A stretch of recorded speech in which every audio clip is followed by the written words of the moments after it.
不要出去，不要看。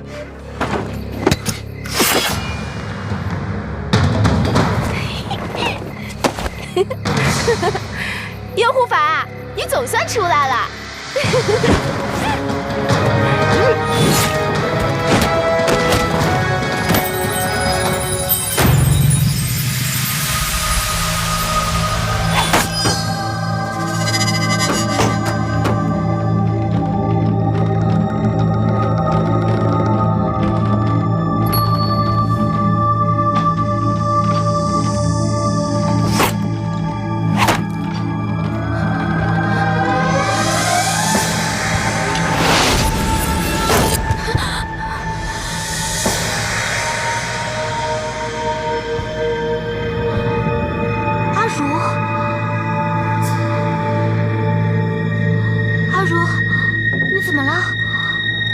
受伤了，阿如，阿如，你听得到我说话吗？阿如，快住手！阿如，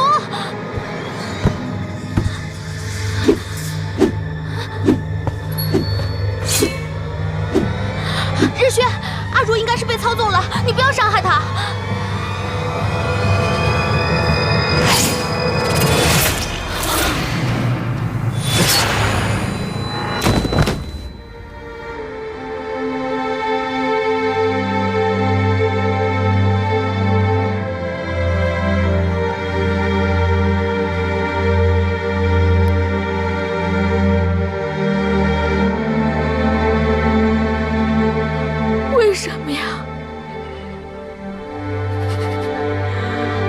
已经死了。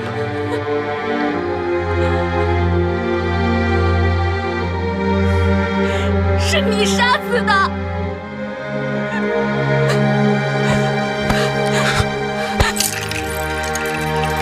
别碰我！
这个杀人如麻的人！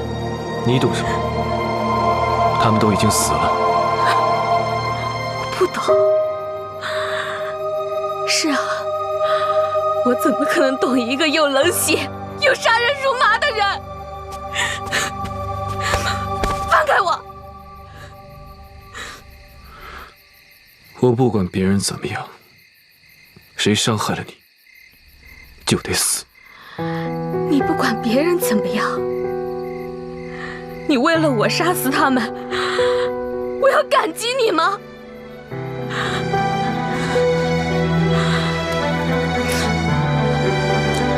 我告诉你，你为了救我杀他们，我就把命还给他们。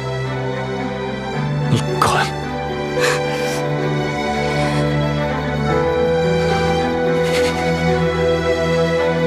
你走吧。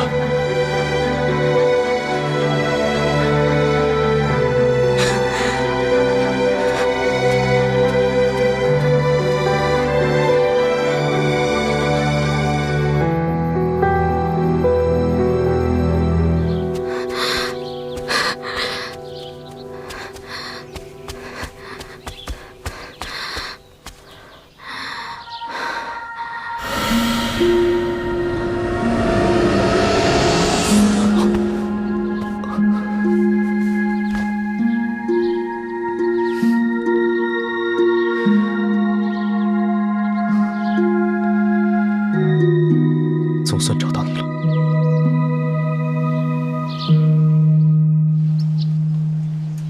既然给咱们报了平安，你就安安心心的等待就好了。这万一要是你的身子出点什么问题，女儿回来可就不高兴了。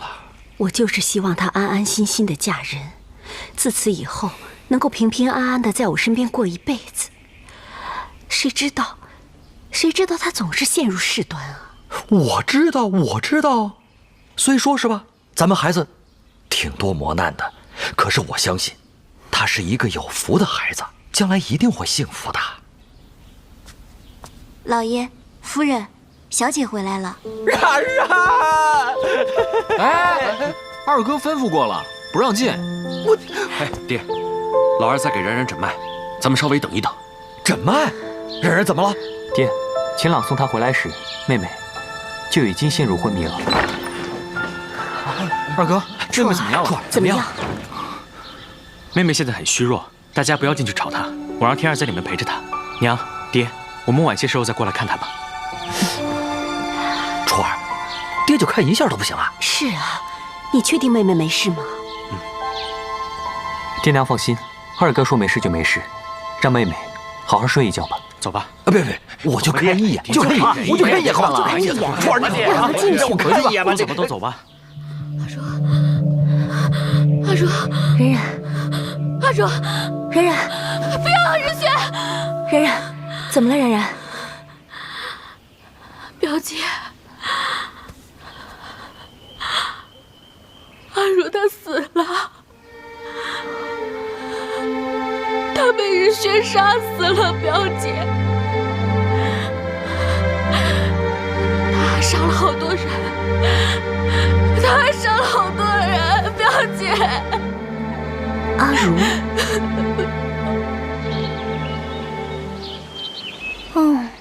小二守着那株花快3年了，有时候我真的很佩服他的毅力。他对小师妹的好，估计连小师妹自己都不知道吧。苏然然，她真幸福。是啊，不过小师妹值得别人对她好。啊，从来都没有想过，原来我还可以坐在这里静静地欣赏风景。为什么？我姐姐不见了之后，我娘郁郁而终，我爹避而不见我，师弟们怕我伤心，就老是给我惹麻烦，所以我就一直忙，一直忙，忙到最后，发现都没有时间难过了。那这些事情，你和苏冉冉说过吗？他呀，他比我还惨，他带着剧毒出生，我们都说他活不过8岁呢。不过多亏了素女姑姑，他才活了下来。但是终究还是付出了代价。什么代价？素女姑姑用金针压制他的毒，并且抹去了他的一段记忆。可是那段记忆会要了他的命，所以那个人才会那么痛苦吧？那个人，你不认识？唉。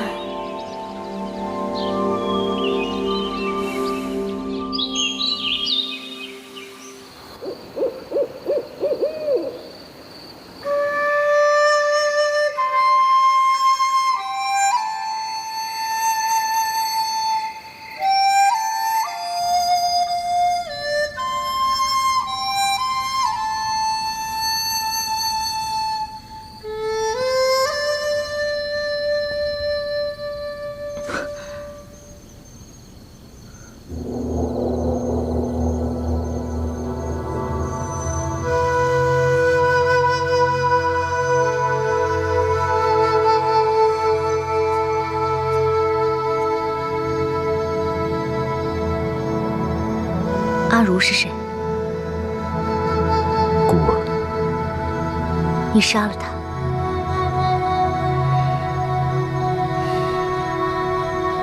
为什么？伤害他的人都得死。可是你也伤害了他。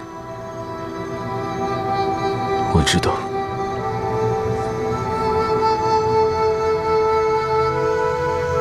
他哭得精疲力尽。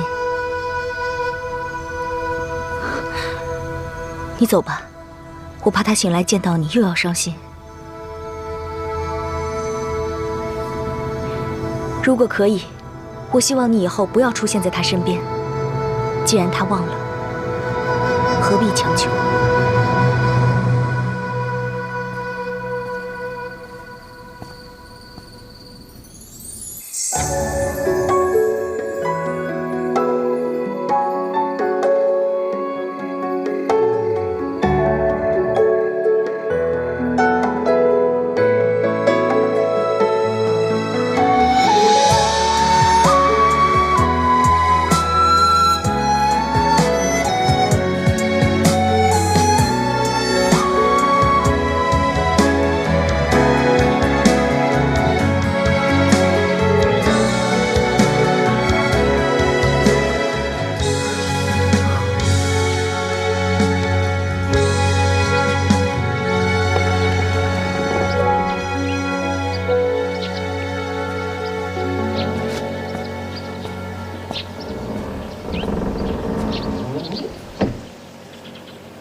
二位请慢用啊。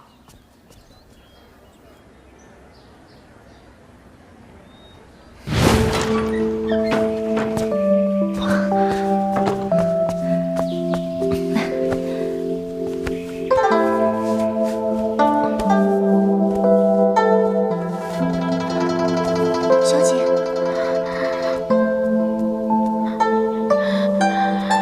日雪，日雪。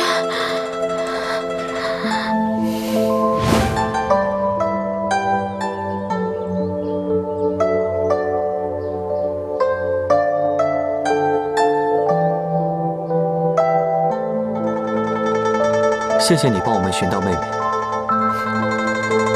她是我魏国门的妻子。我记得上一次我们喝酒，秦公子嘴里念叨的，并非是我妹妹吧？吃完这顿早点，回去好好休息。沐浴更衣之后，再来我们家见她。我想，你一定有很多话要说。我站了一夜不累吗？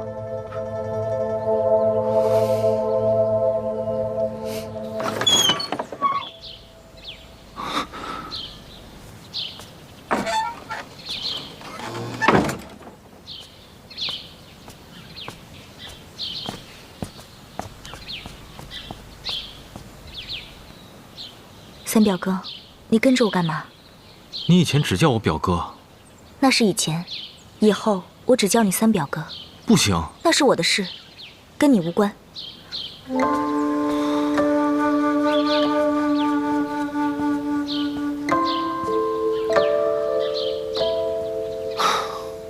看着你们俩就累。唉，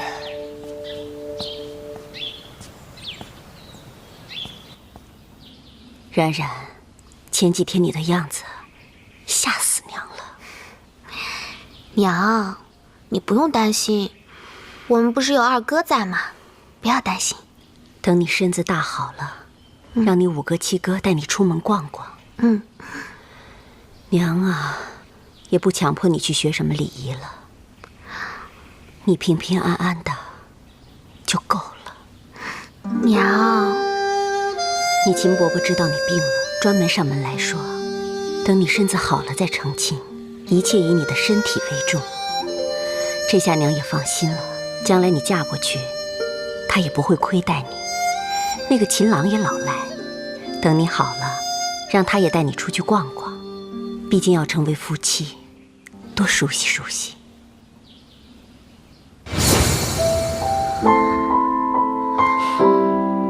别走。我不会走，我永远都不会走。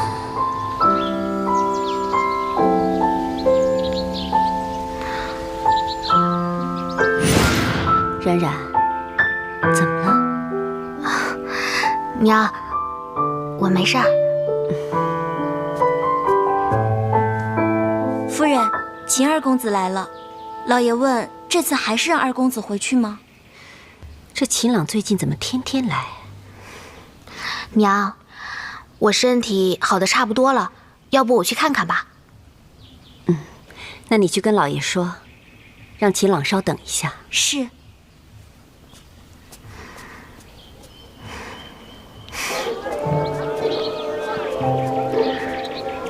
那个，你先说。还是你先说吧。那个，对不起啊，我之前不应该骗你的。是我自己搞错了，不能怪你。不，我应该跟你解释清楚的，终归还是我的错。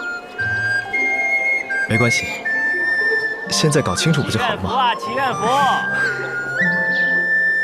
祈愿福！保管铃啊！哟，姑娘，你又来了，这次要买多少？啊，不，我不买，我只是路过。这个一点都不准的，我之前买了可多了，没一个灵的。祈愿福啊！保管灵验，祈愿福，看一看啊！我就奇了怪了，妹妹不是不想嫁给秦朗吗？怎么今天还跟他出来，陪他逛街啊？之前秦朗一直把妹妹当作是表姐，估计也是妹妹耍了手段骗了他，所以才和秦朗见面的吧。还有，应该是秦朗陪妹妹逛街才对吧？哪个男子喜欢逛街啊？骗他都算好的，叫我说，直接打他一顿，让他退婚得了。退婚对妹妹有什么好处啊？说出去不好听不说，说不定还要被皇帝舅舅派去和亲，你愿意吗？和亲当然不行了，可是我也不想让妹妹嫁给秦朗。唉，嫁的又不是你。哎，你怎么说话呢？啊，合着她不是你妹妹啊？你舍得吗你？老七啊，你要理智一点，妹妹终归是要嫁人的，难不成真待在家里一辈子？反正我不管，我就是不想让妹妹嫁人。唉，我可不想让妹妹孤独终身。再说婚期将近，你不愿意也不行啊。那我就跟着去秦家。唉，哎，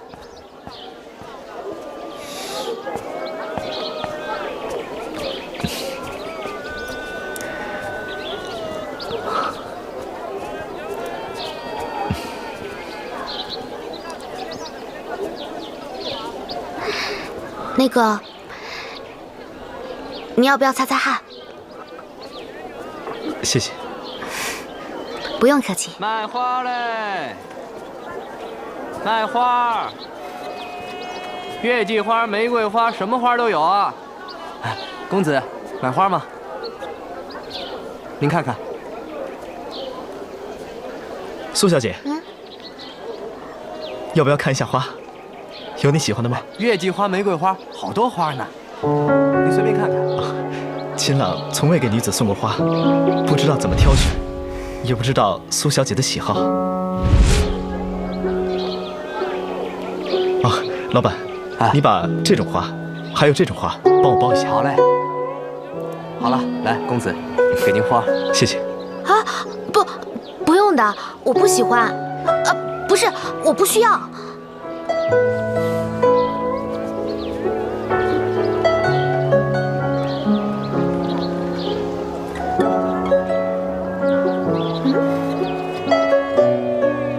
是你？请帮在下把这盆花带给令表姐梁天小姐。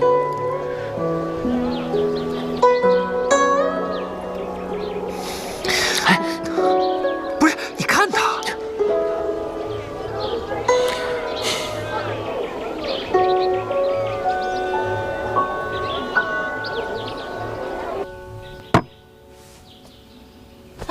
表姐，你什么时候开始养竹子了？你三哥拿来的。哦。啊？我三哥他终于开窍啦。不过，他怎么送你竹子啊？我喜欢。哦。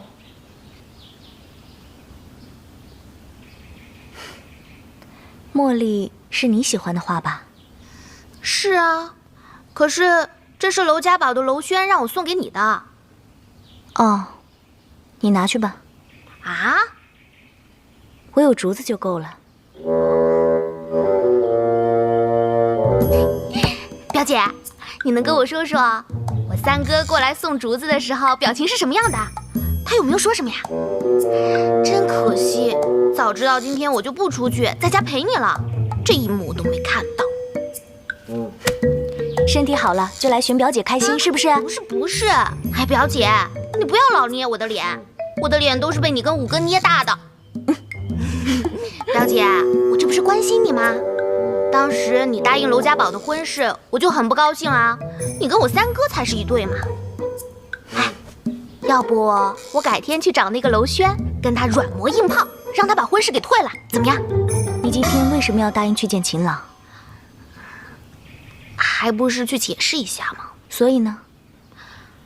碰到那个娄轩啦，非让我送花回来，说什么要是不赶紧点的话，花就会枯萎了。花枯萎了，那他的心也就枯萎了。说了半天，我让他自己来送，他又不肯。那秦朗怎么说？他能说什么呀？就把我送回来了呗。反正我们也说的差不多了。嘿，表姐，你跟我说说你跟三哥的事情嘛。哎呀，你怎么跟师姐一点都不像啊？把什么事都憋在心里，很累的，表姐。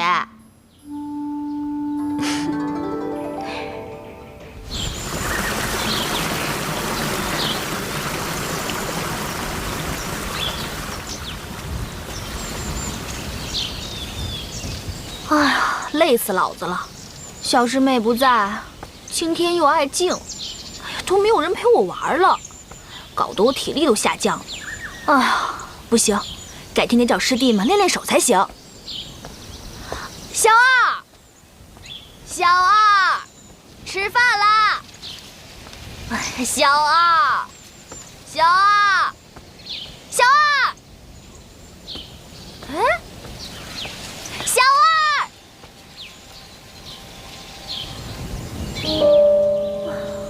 奇怪，这个人平时都不会到处乱跑的，这是跑哪里去了？不对，月亮花是小二死都不会离开的东西，不会是出什么事儿了吧？啊，小二，小二，小二，小二，小二，小醒醒啊，小二，你醒醒啊，小二！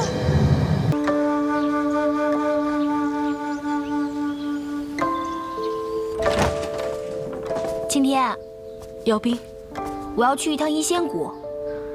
你昨夜就不在，现在又要出去，到底发生什么事情了？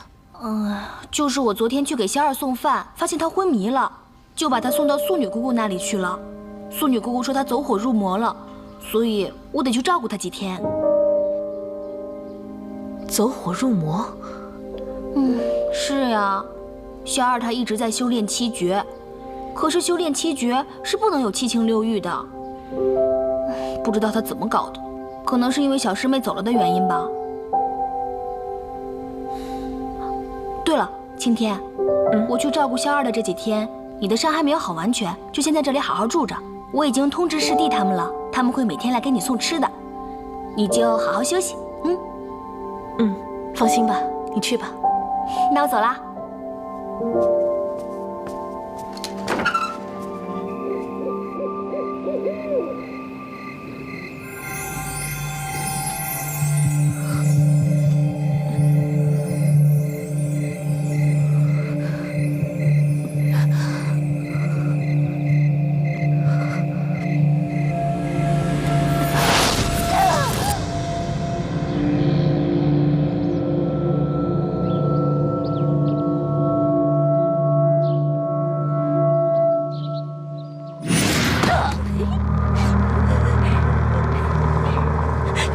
起来，过去。今天姐姐，要不要琳琅帮你啊？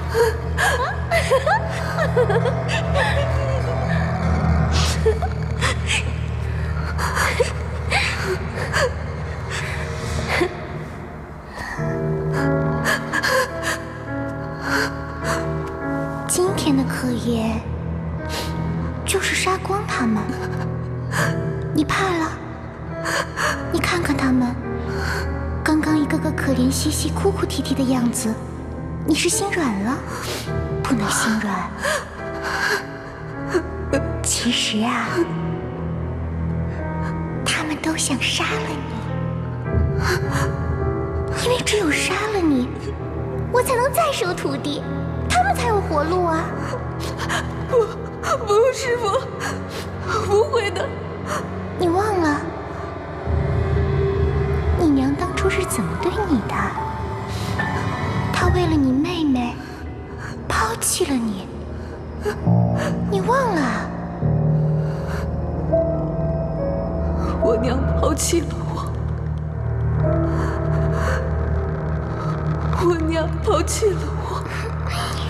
你娘抛弃了你，你爹又不喜欢你，连他们都会背叛你的。为什么？为什么？因为你注定孤独终老啊。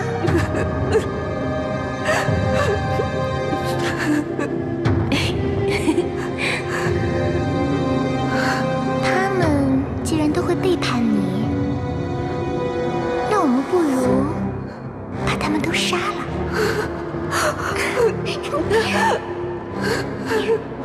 你看，血的颜色多好看啊！你也知道师父喜欢血的颜色，你不如让师父高兴高兴。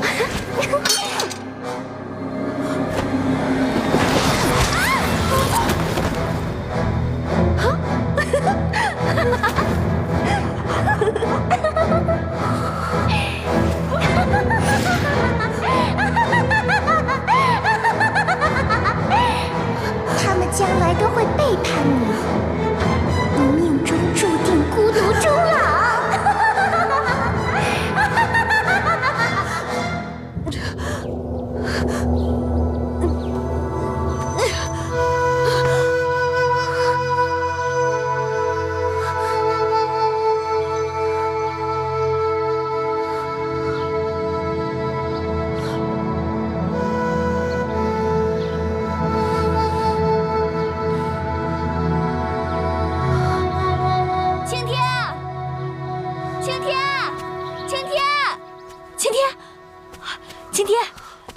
到你了。来，你伤还没好，到处乱跑什么呀？怎么了？是不是伤势又复发了？没事。走，赶紧跟我回去。来，慢点啊。我没事。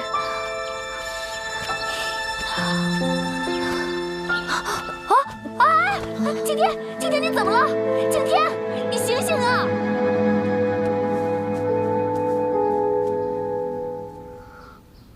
姚斌，姚斌，你怎么回来了？你伤还没好，我不放心你吧？你说你伤都没好，乱跑什么呀？那太顶是萧二平时修炼的地方，他布了阵法，很容易迷乱心智的。要不是我及时赶到，后果不堪设想。原来如此。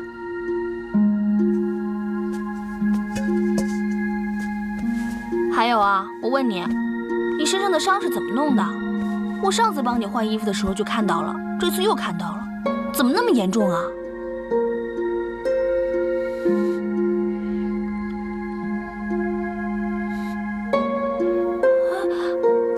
青天，你怎么了？对不起啊，我这个人平时就是有话说话，有事直接问。是不是让你想起什么不开心的回忆了？哎呀，你别哭呀，我以后不问了就是了。啊，我身上的伤是我师父亲手用铁块烫的。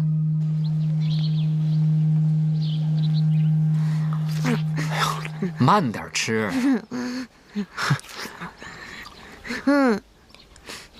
甜。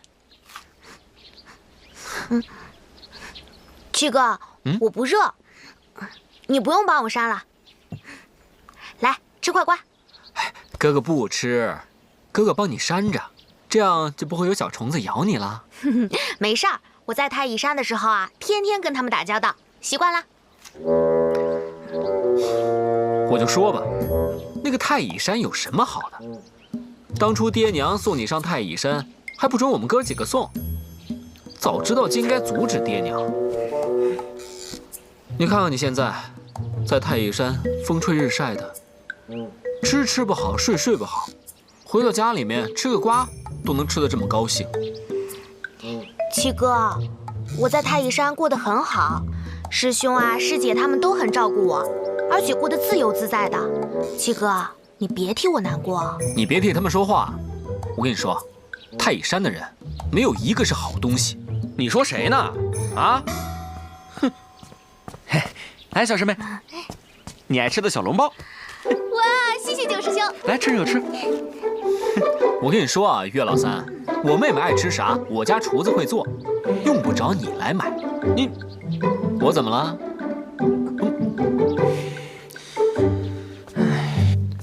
小姐，秦二公子来了，夫人让您过去一趟。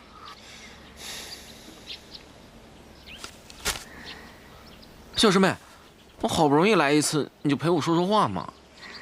你等等我，我马上就回来。那你快去快回啊。你先跟我七哥说说话嘛。我们？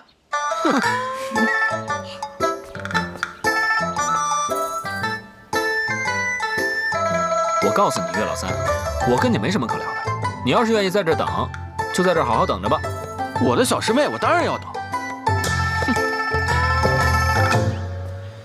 唉。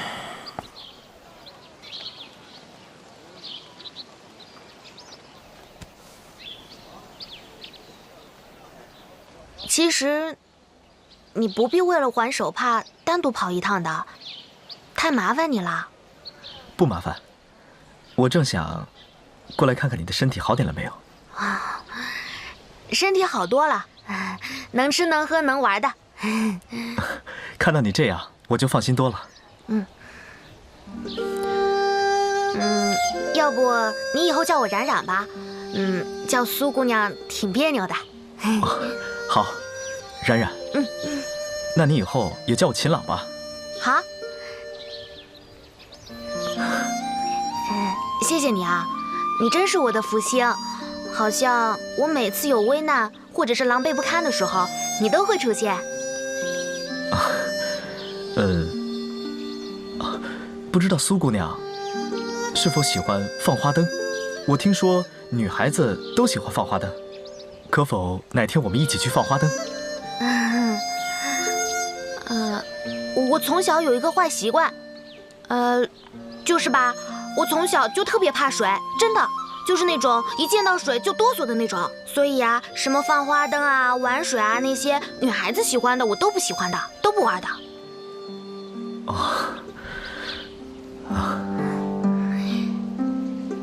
那秦朗就先告辞了。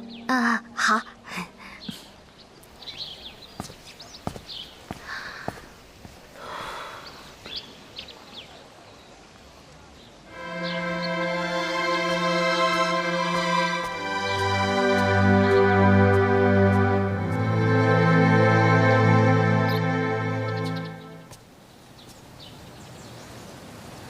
表姐，我能进去吗？进来吧。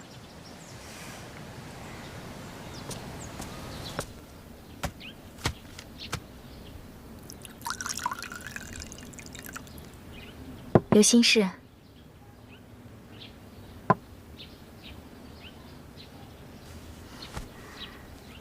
表姐，喜欢一个人是什么感觉啊？我觉得就是会不停地想着他，无论看到什么都会想到他。他在想什么？他在做什么？什么时候可以再见到他？然后想这辈子永远跟他待在一起，想跟他说话，或者什么都不说，只是在一起就开心。那要是不能在一起呢？不能在一起，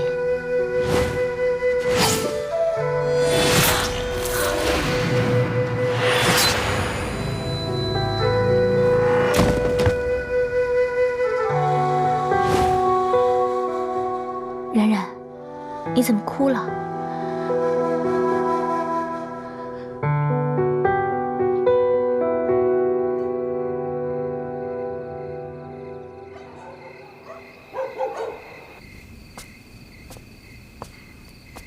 冉冉，娘亲，今天秦公子又来了。他来还我上次借的手帕。秦公子家教甚好，是不是？礼貌又稳重。冉冉，你跟娘亲实话实说，对秦公子，你怎么想的？秦朗，他是个好人。你哥哥跟我说，上次你落水就是秦公子救的你。这一次又是秦公子救你于危难之中，把你安全的送到家。爹娘对他甚是感激。我也很感激他。那你跟人家道谢了吗？娘是怎么教你的？怎么能这么没礼貌？知道了，娘。冉冉，娘是不愿意让你嫁人的。谁不希望自己的宝贝女儿在自己身边待着？可是自打娘第一次看见秦朗，就觉得你们俩特别般配。娘是不会为了你爹和我让你去嫁人的。娘只希望你能找一个值得托付终身的人。谢谢娘。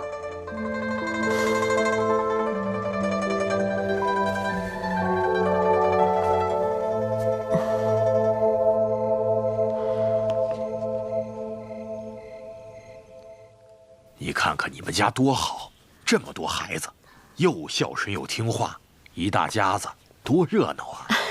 哪里？娘亲，你找我啊？冉冉，来，这就是你秦伯伯。哎呀，这就是我们家小冉冉吧？秦伯伯好。好。哎呀，初阳啊，我真是太喜欢小冉冉了。我们家秦朗能娶到小冉冉，那可是8辈子修来的福分呐。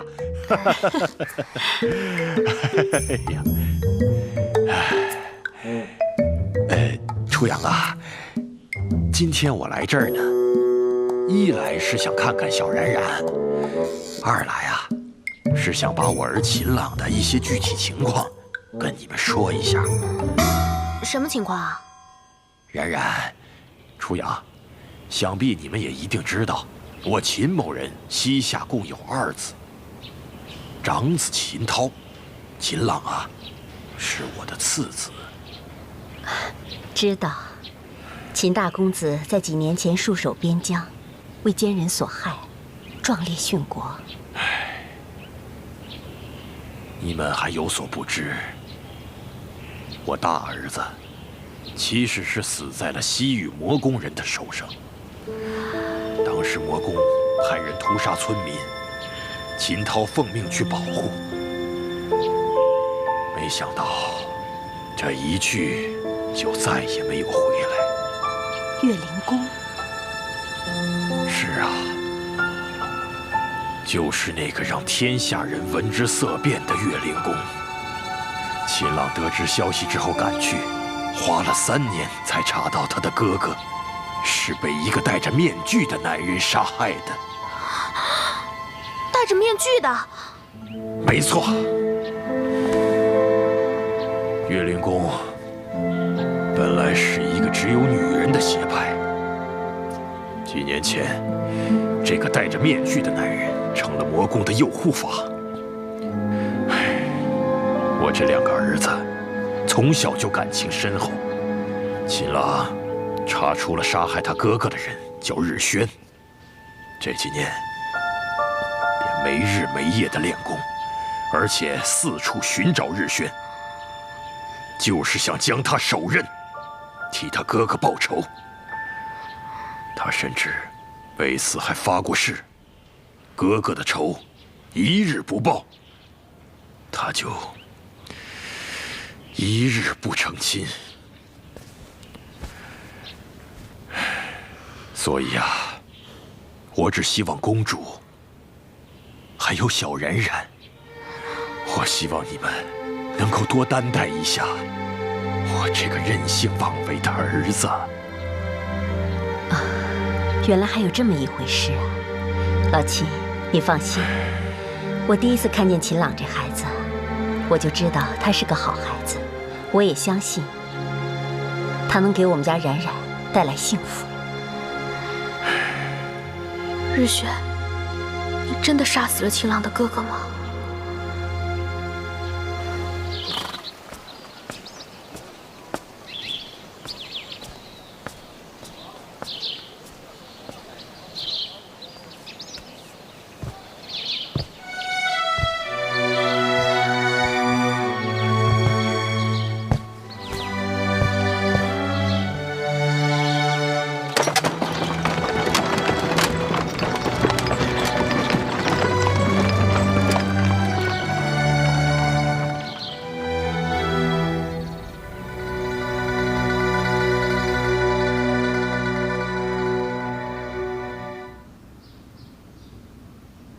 娄公子，梁天有一事不明，还望娄公子能为我解惑。表小姐客气了，请说。之前，娄公子说想用9瓣灵芝救人，不知道到底用它来救什么人？那表小姐这么废寝忘食地翻看《草木经》，又是为了谁？实不相瞒，我们家冉冉从小就身体不好。我一直想找到一种办法来彻底治好它，《草木经》让我看到了希望。表小姐所指的这个希望，又是什么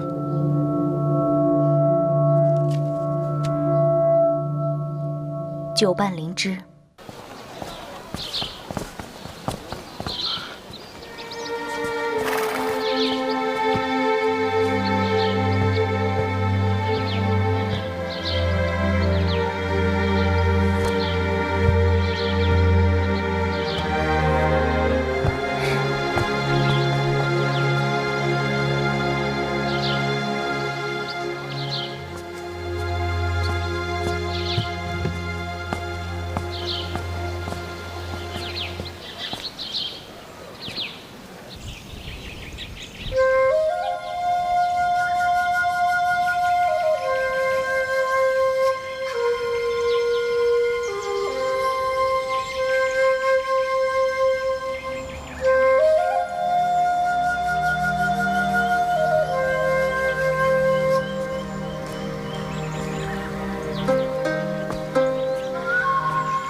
墨尘，你现在的问题越来越严重，你再这样强行修炼七诀，迟早会身心俱损。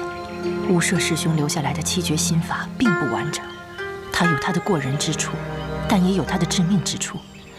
既然要练它，就必须得摒弃七情六欲。可是你……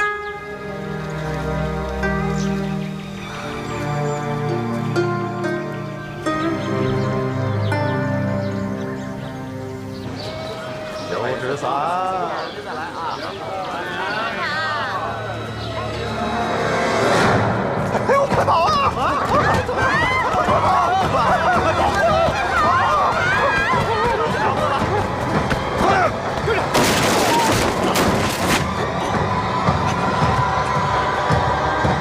哟，官府的人，江湖上的事儿，什么时候轮到官府插手了？识相的赶紧走，就许我刀下无情！秦都尉，这几个人经常在这附近闹事，周边的衙门没一个能插手的。一来他们武功高强，二来确实官府不便插手这些江湖之事。听到没有？这是我们江湖上的事，不想死的，赶快给我滚！是吗？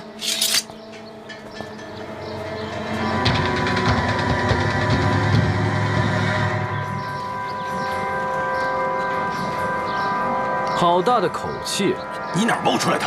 少主，这些人自然是不会知道游龙公子的名号的。游龙公子，娄家宝宝主娄轩。你们几个，如果下次还敢在京城闹事让我碰见的话，我一定会陪你们好好玩。还不赶紧滚！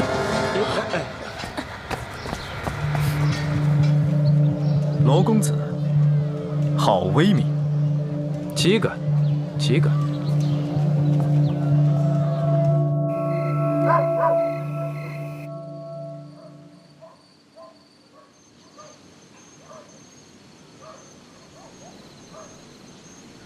如果可以，希望你以后不要再出现在他身边。既然他忘了，何必强求？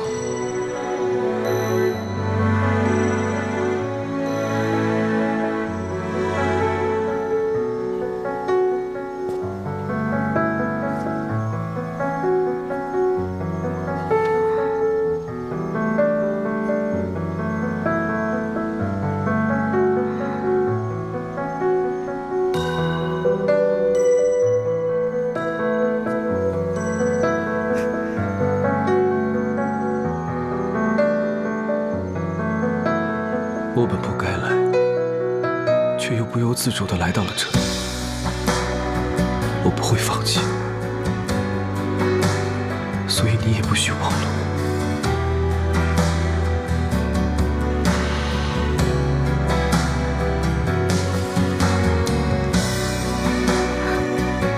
我爷爷做梦梦见的那个人，究竟是不是你？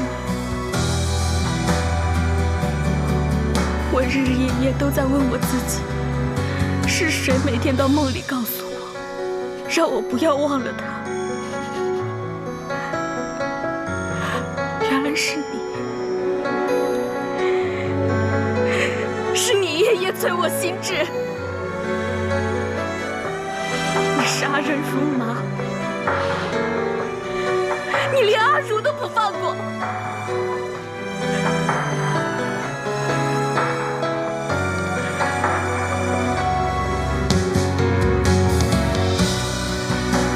从今往后，请你再也不要出现在我的面前。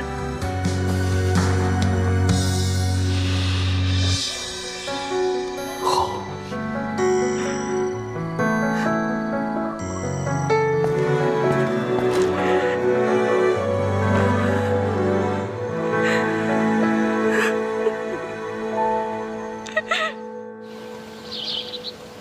三哥，你说妹妹把大家都召集过来，会不会是商量如何退婚的？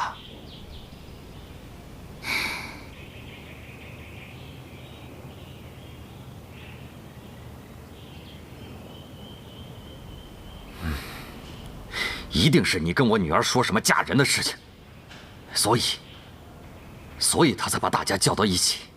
哎，你说，万一他说他要回太乙山，这可怎么办？闭嘴！妹妹，妹妹，哎，冉。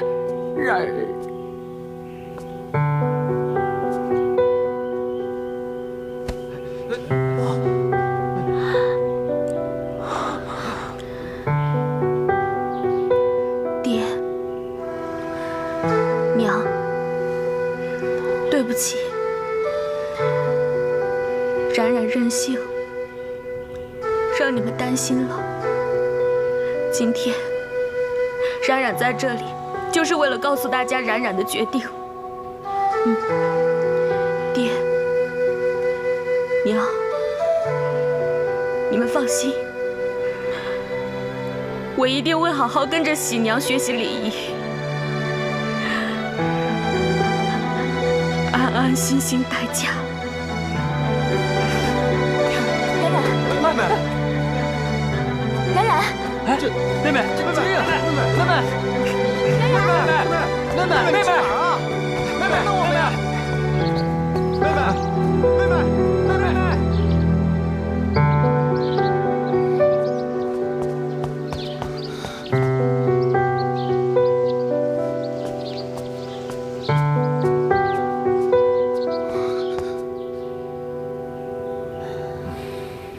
我们的女儿长大了。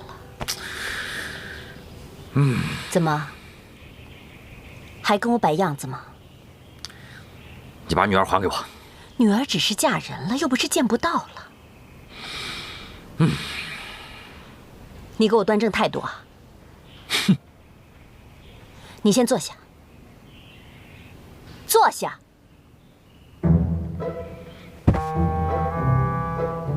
转过来，睁眼看我，看我。你。青楼的事情，还不够你后怕的吗？好了，别不高兴了。我们最大的期盼，不就是希望冉冉幸福吗？既然你我都觉得秦朗那孩子人不错，家教也好，老秦又对我们家冉冉喜欢的不得了，又没有姑嫂妯娌之间的琐碎，你还有什么可担心的？可是我生了9个儿子，才得到冉冉这个宝贝儿的。你现在让她让她去嫁给别的男人，我想想我就心疼。那老秦家也在京城，如果你再三推阻，到时候皇兄就真的要把他送去和亲了，那时候可就不是心疼的事儿了。不行，我得赶紧找老秦说这事儿啊。这就对了，但是你也别急，那老秦啊那么喜欢我们家冉冉，他比你更急。那是，我们冉冉是谁？我们冉冉那是。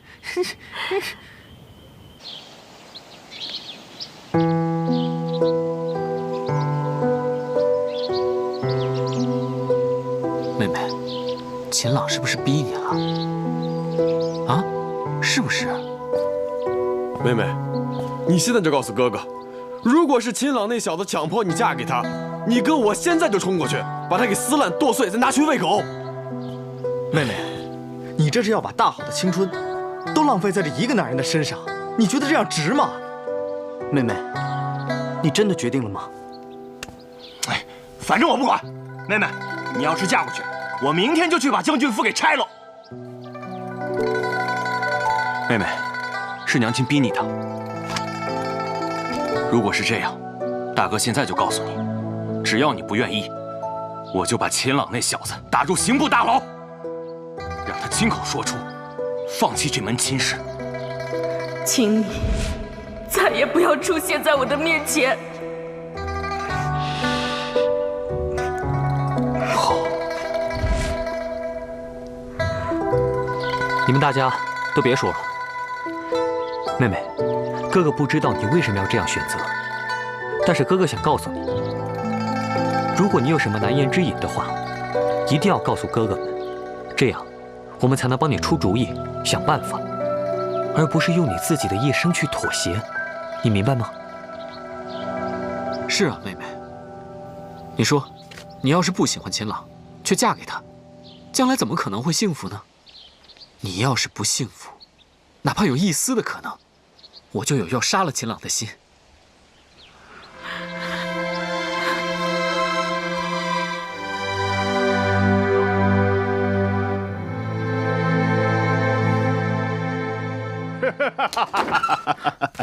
哎呀，朗儿啊，今天下朝之后，苏丞相他告诉我，萧冉冉已经正式答应婚约了。真是太好了！这一定啊，是为父之前去见萧冉冉的时候，我俩是一见如故。他看我这个未来的公爹慈眉善目的，啊，我们又相谈甚欢，于是就答应嫁给你了。哎呀，这以后啊，我也可以在那帮老东西面前炫耀了，我老秦也是有女儿的人了。爹，冉冉她真的答应了吗？是啊，我告诉你啊，冉冉她可是看在为父的面子上才答应的。等萧冉冉嫁过来之后，你可要好好的对她。是，爹。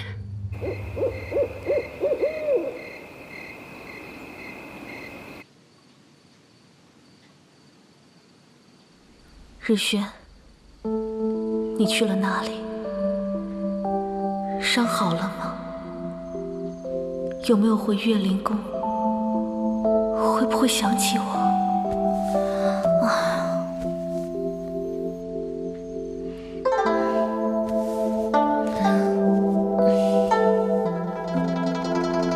睡不着吗？你不是也没睡吗？是不是伤得太重了，特别疼？没事，你不用担心我。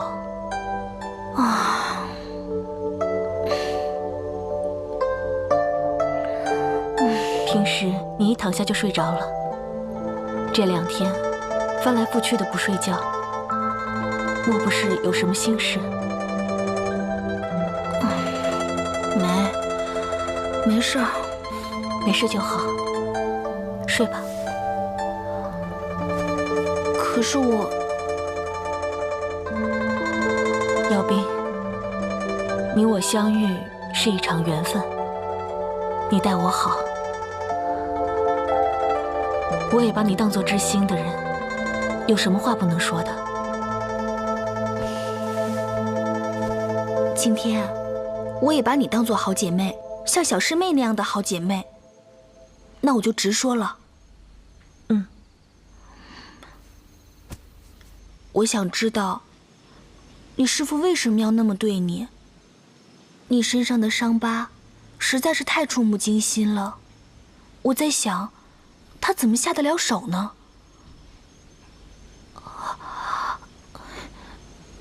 青天，我只是心疼你，并无其他的意思。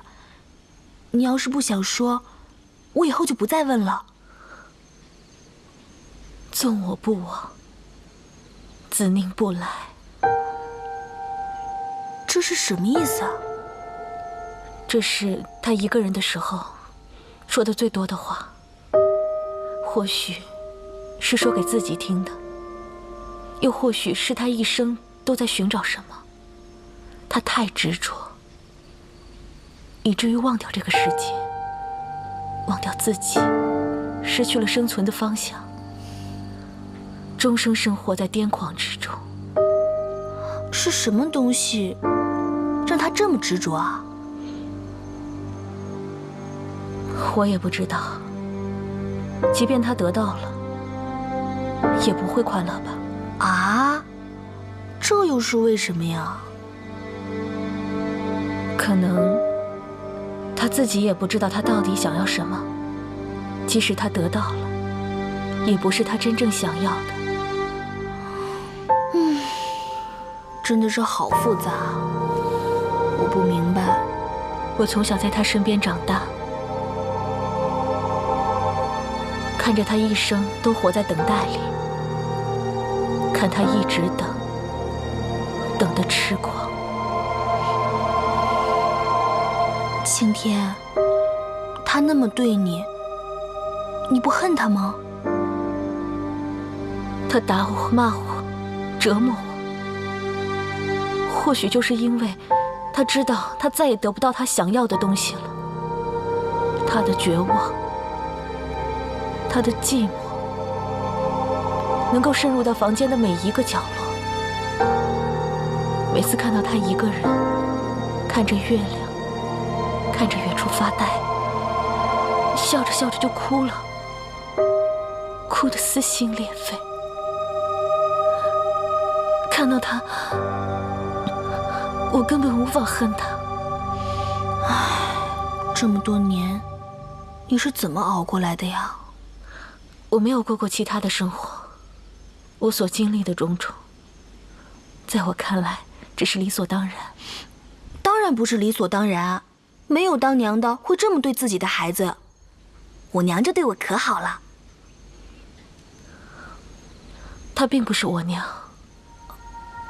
哦，对，他是你师傅。好了好了，我不问这个了。那你娘亲呢？她不要我了。啊？为什么？在我记忆里，我爹、我娘、我妹妹，他们都抛弃了我。你还有妹妹？只是模糊的记忆而已。青天，对不起，让你想起伤心的事儿了。不，反而觉得轻松多了。这么多年，没有人在乎过我的过去。青天，过去的事情就让它过去吧。从今以后，娘是不嫌弃。我希望你能一直留在太乙山。我们这可热闹了，你不会觉得无趣的。